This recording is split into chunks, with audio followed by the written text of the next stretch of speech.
Closing off in 2024, a lot of great movies came out.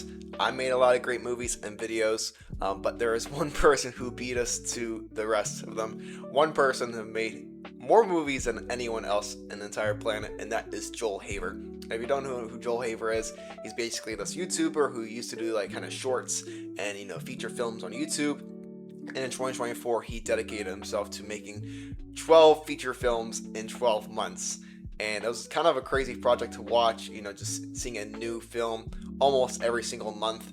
And it was just interesting to see someone, make such crazy projects. Each one was completely new. And kind of in this video, I just kind of want to break down each single one and kind of give a review since they are all so different. I mean, just the craziness of each different one. There's like stop motion ones, there's musicals, there's crime thrillers, there's just so much like genres that he did, and just the way he did them, kind of in this low budget way. The way he's always made his movies is just with like a low budget, not even any budget really, just him and his friends just making movies, just going out on a town and just shooting the shit. But first, starting up in January of 2024, he made The Hero's Journey, aka Caleb Johnson, aka I forget the rest of the name, it's a long title. But this is basically a continuation of his shorts and skits that he used to do on his on his main channel, where he did like shorts of this guy named Caleb. And I really love this one. It's kind of like a found footage kind of movie where we kind of follow this character of Caleb, and he's living in this car and stuff like that. I really love Joel's performance of this like kind of man-child, and just like how immature and just kind of weak he is in this moment, just going around the town trying to reunite with some of his friends. And it was really interesting. It was a good like character study from from his other shorts that he made, and making like a full feature length movie on this one character. To be honest, I would have to say, out of all the Joel Haver's movies, this is probably one of my favorite ones, just because it encapsulates everything that he speaks about with low budget filmmaking, just going out there with your camera and stuff, and really the way he shot it, with kind of the found footage type of style, really gave an impact on the overall story as well, making it more tragic because, since the character of Caleb's just filming himself, it makes it more tragic because it makes him feel more alone. I really love the ending where he comes back to his mom after living in the car for so long. I really loved that ending part, and that really just stuck with me because a lot of Joel Haver's endings have a lot of coming back home, realizations kind of thing. I really love that ending. And I also just kind of the message of growing up and becoming an adult. I think that's also what the major theme of this movie was, and I really resonate with that, and I really love that. So if I had to get it out of 10, a 9.5 out of 10, I really love this one. Next up, another ambitious project called Anyone Else But Me. My camera's shaking here. Anyways, up to this point, this was Joel Haver's biggest and ambitious project yet. It kind of just felt like a sequel or kind of remake to Drowning in Potential, kind of like these actors going out in real life and just trying to make a name for themselves, going up on stage and doing improv and stuff like that. I really thought that was unique, and just kind of the characters around. There's a lot of different cast members and characters. This is one thing that kind of stuck with me, is just there was just so much in the cast and so many people involved. Joel was not in it. He was just behind the camera the whole time. And it was just him, his friends, and other YouTubers that we know being a part in this movie. And I thought that was really interesting, just seeing a whole different side to Joel Haver's kind of filmmaking experience. Because, before this, it was always him and a few other friends, but it was him behind the camera and his friends, all of his friends in front. Really awesome cinematography. I really loved how this one was shot. To be honest, I would say this one's probably the best looking film out of this whole collection of the 12 feature films. I wrote down here amazing music. A lot of these films here have original scores and stuff. I'm not sure if this one had an original score, but I really love the music in it. Always awesome acting. The actors worked their butts off. They did an amazing job. Well, I really liked the movie overall. but I wasn't really sure at the end of it, like kind of what the message was or what I was trying to say. And that was my biggest like kind of gripe with it, because I really liked the movie overall, but I wasn't really sure what the movie was trying to say. I think maybe the message came across too complicated. Maybe I just need to rewatch it, but you know, Joel Haver's movies usually have a good message at the end of it, but this one I just couldn't figure out for some reason. And you know, the ending kind of fell off to me. I'm not really sure why. It just didn't really click with me, and maybe it's just because I didn't really understand the message as well. You know, there's a lot of like loose ends there, but overall I liked it. I'll give it an 8 out of 10.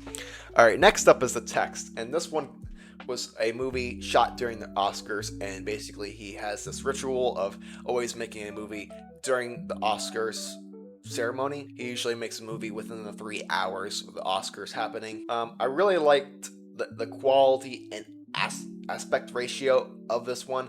It kind of reminded me of my movies and how I usually like to have them look. And the biggest like out there, I guess, major thing about this movie is it is 15 minutes and it's one take only. It was one take. Completely, like the way that they had it set up before was probably really genius, because obviously there's like, you know, a few unnatural moments here and there, but you know, just having this one take in this house, having different characters involved, that was such like, you know, an amazing, I guess, way to have it filmed. Really, I guess if you had to make a movie in 3 hours, you have it in one take. I guess that was the best bet for them.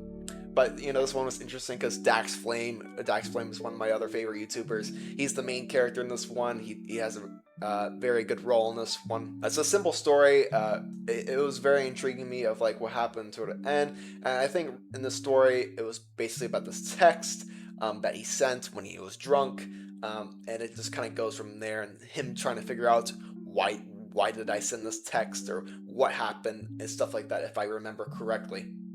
It was basically a drunk text story when you send like a weird message to your ex. But anyways, I really like this one. This one was great. I'll give it a 7.5 out of 10. Next up, I think it's everyone's favorite. Hello, my beautiful creatures. This one was a stop motion epic that took 3 months. Now this one was really like surprising for me, because usually at this point in April, and then it went to like, you know, April, then June, and then July, and then I'm like, everyone's like, where's the next movie at? Where's, like, because he broke kind of the streak of, you know, uploading every month, and then I guess he changed it where he was just gonna make, like, you know, just 12 features in 12 months instead of every month. You know what I'm saying? Just like he had the 12 by the end of the year, but not every single month. This one was 2.5 hours and his longest project yet. This one was a really crazy one to watch, because just anticipating just like what is the next Joel Haver movie, and then realizing it's this like stop motion killer weird horror musical type thing. That was crazy. I really love, I don't remember his name, the guy who played God. I really love that guy. He does some stuff like on Instagram and on YouTube and stuff. He plays a good part in this one. I really liked him. But this one kind of reminded me of like a rated R version of like Toy Story or something, where like the toys come to life. But the guy knows it. The guy who lives there knows it, and he talks to them. Hello, my beautiful creatures. He announces like his, you know, morning announcements and stuff to him. I thought that was really nice, and you know, obviously the stop motion is super choppy, and to be honest, it doesn't really matter, because the story and just like the overall excitement of it was really interesting to watch. And it really took like a dark turn, because like the first half was like this like cutesy like little musical like type stuff, but then it took like a dark turn where the characters start killing each other over and over again, and like just the way the story just kind of unraveled, and it just became Joel Haver's just darkest project yet. I don't know what they were thinking, but you know, it was fun regardless, just like witnessing like the craziness and just going on a whim. By the end of it, all the characters died. There was this massive explosion. This one wasn't probably my favorite out of like the whole bunch, but just like the idea of having the stop motion, you know, story, and you know, not having it in real life was, I guess, the biggest part and the biggest out there aspect of the movie. But to be honest, like I don't think I'll watch this one again, just because just the story and just how dark it turns into, and I don't know. But overall, I liked it. I'll give it a 7 out of 10. Next up, we got It Just Takes Time. Now this one also has Dax, a few other people in it. I really like this one because it is about a story about losing a friend who passed away, and I really liked how like this was captured with like social settings and just kind of like the silence, everything, the silence of not talking about death and just having you and your friends just kind of sit there and just hanging out, reuniting while kind of mourning this friend that they lost. And I really like this one because it really just felt like a hangout movie, something similar to what I was trying to make this year, the Sunshine State, just where friends just kind of hang out together. You learn about the characters themselves and what happened. I really love the settings, the angles, and the camera shots in this one. That's something that stuck out to me in this as well. I really love that one character who's trying to grow a YouTube channel. And he was just trying to grow it, and he was struggling to grow. I really related to that guy, but it was interesting because I think if I remember correctly, he was taking all the like wrong steps in mind. Like he was, getting 20 views per video, and he was doing like these top 10 tips and tricks and stuff. Really like cliche stuff on YouTube. Each character had like a unique moment. There was one moment which I really liked, had like the fireworks scene. That scene really just stuck out to me, just visually and impactfully. To be honest, like I'll give this one an 8 out of 10. I really like this one, but I wish it had like a longer runtime. I think it was around like a 50-minute mark or an hour mark. If we had more time to explore the characters, maybe see more of the town, I would really like this one, but I'll give it an 8 out of 10. Next up is Hiccups. I really loved Hiccups. Well, first of all, this is Joel Haver's first rom-com, and obviously I'm not really a big fan of rom-coms or anything. When I first saw this, or when I was first watching this, it was a bad time because here in Florida we had during the storms and stuff, and then I was like a quarter way in, I'm like, I'm not really digging this one, and then I kind of paused and I kind of forgot about it for a few weeks. But I really wanted to do this video of me reviewing each single movie, so I was like, yeah, I gotta watch it. So I eventually got around to it again, and then after the first half of it, I really started to like it, and at the end of it, I really loved it.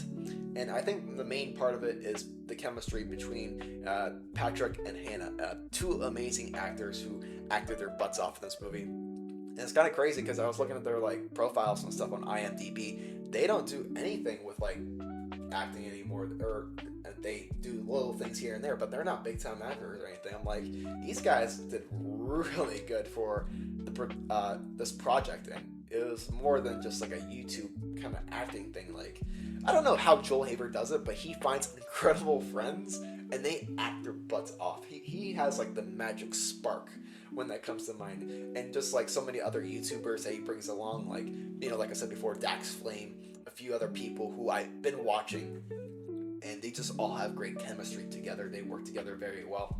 I really love the creativity in this one, especially with like those shots.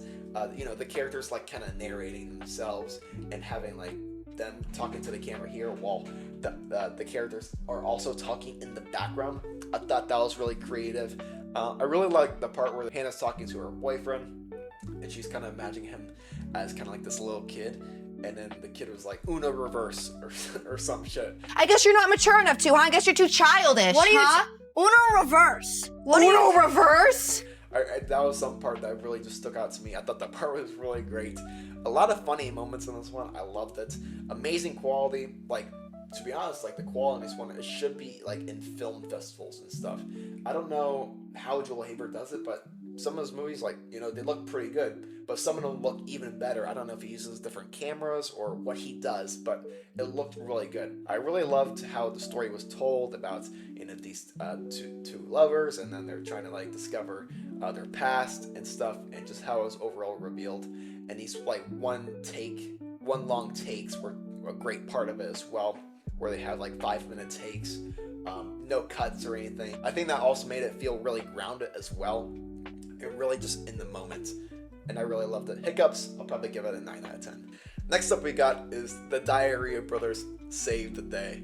I really love this one. This is like Joel Haver's first like full-blown comedy. To be honest, start to finish, it was funny as hell. I really loved it. Easily his funniest movie yet. Just like so many funny jokes and just like bullshit. The movie was whack, it's like this crazy like, parody kind of thing. where like these Diarrhea brothers are selling diarrhea for some shits. I really love like certain parts of it just because, you know, certain parts of it were just so funny. It was also so random. Like, you know, many parts of it I'm just like, what the hell am I watching? Like, I just get those kind of moments where I'm like at a movie and then something crazy happens, like that Frankenstein part where they're fighting Frankenstein at the ending, trying to save their friend or whatever. I'm like, how did that? Where did that even come from? And then I just turned into like, it just turns into this crazy like, I don't even know how to say it. I don't know. And then there's just so many crazy, funny moments like that where I just don't expect it. And I'm like, okay, here we go. You know, this is it. But throughout the entire movie, it had me bursting out laughing. That was kind of like the magic part of it, is because that was what stuck to me the best. Is, you know, it made me laugh the most out of all these movies. It had funny moments start to end, without a doubt. You know, like I said before, Joel Haver's chemistry with his friends, it nails it on the head again. Like, I think it had an opportunity for a better story, just because like I kind of hate and love comedies that are like too random and too like crazy and don't really make sense. This is one of those comedies. Like, also like a good example is like Billy Madison or some shit like that. I kind of love and hate those movies. I love like the funny, crazy, stupid parts, but I hate kind of like the story and like what I'm left with at the end. And I think like at the end of it, I was just like, oh, okay, that was a pretty good movie, but I wouldn't say it was great, just because the story and the overall weight of it didn't really have much to say. I know this one was a full-blown comedy, so I kind of give it credit for that. It made me laugh as hell. I'll give it a 7 out of 10. Next up, we have Love, Celeste. And this one was kind of an odd one, not gonna lie. This one was shot in Dubai with a $5 school movie. That guy, and then another guy, I forget his name though. He also runs another YouTube channel. But basically, the story takes place these 3 guys who go to Dubai, and they basically go there to mourn their ex-girlfriend's, death or whatever. They all dated this one girl, and then this girl leaves them like notes for them to read.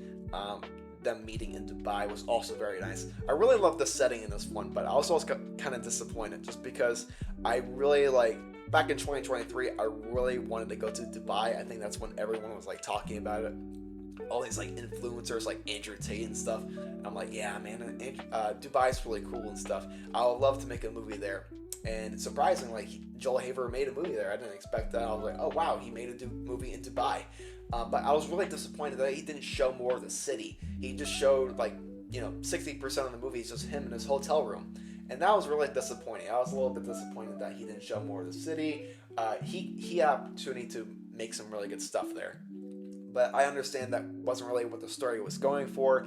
I really loved like the desert scenes, especially. It kind of reminded me of like this Bollywood like indie or something like that, Egyptian type stuff, especially with like the demons and stuff. I really loved those parts, especially with the music in the background. Those scenes in the desert were really well done, but also kind of had this weird side plot where like the world is ending, and then they kind of have to figure out like what they're gonna do, what's gonna be the new world and stuff. Like, I didn't really understand that part, to be honest.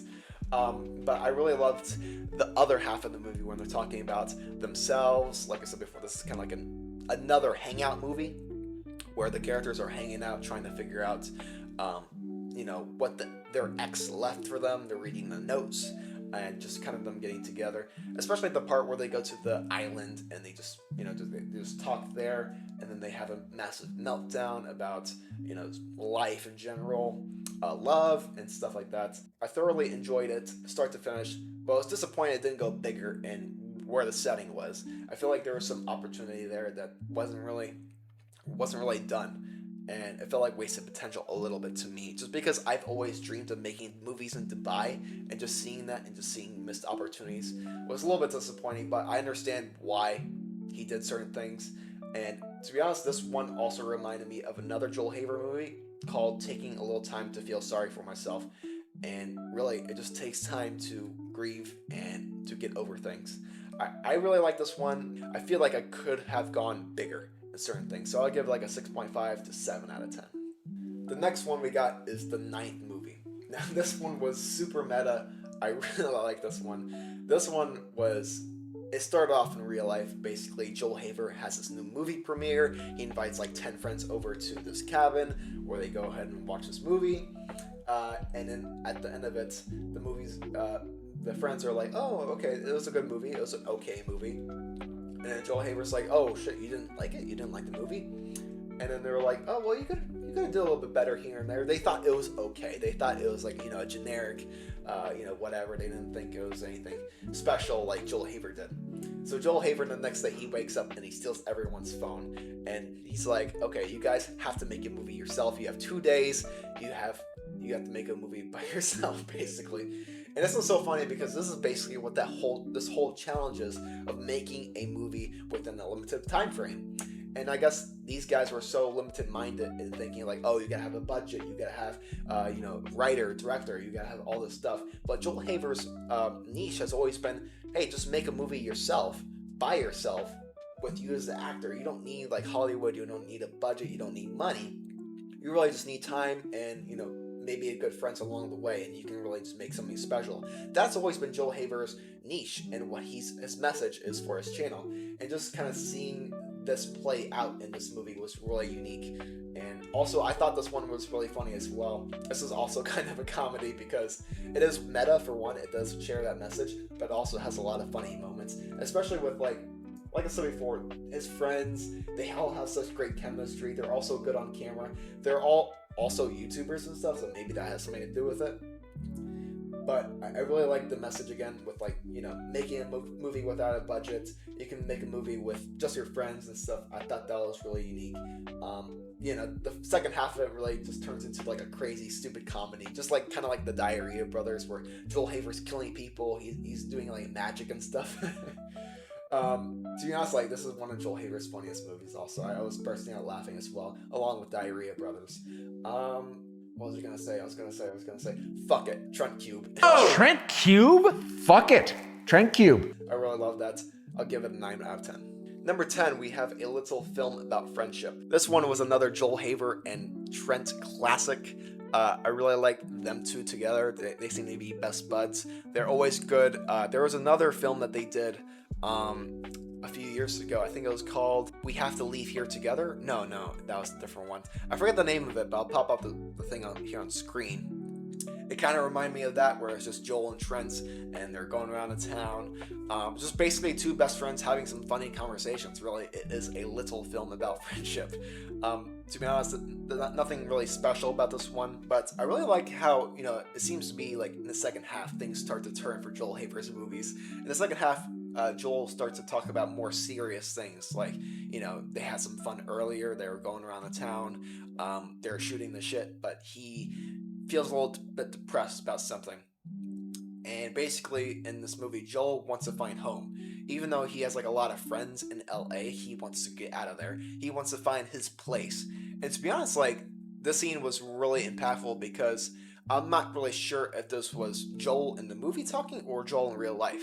Joel has this kind of theme where he likes to incorporate certain things in his personal life into his movies. And in this moment, I was like, oh wait, is this for real? Or is this just for the movie? Or does he actually feel what he's feeling in the moment and in real life? A good example is like, Pretend That You Love Me. He has certain parts of there where it slips in between his personal life and in the movie. So that was kind of interesting. I really thought like the idea of, having a good friend to talk to is he incorporated into this movie. It's better to cry with like real brothers and like, people who don't really know you, people who are your true friends you can just talk to and stuff like that. I had a few experiences with that recently where you just talk to a good friend you haven't had a chance in once in a while, and you just tell them about like life and stuff.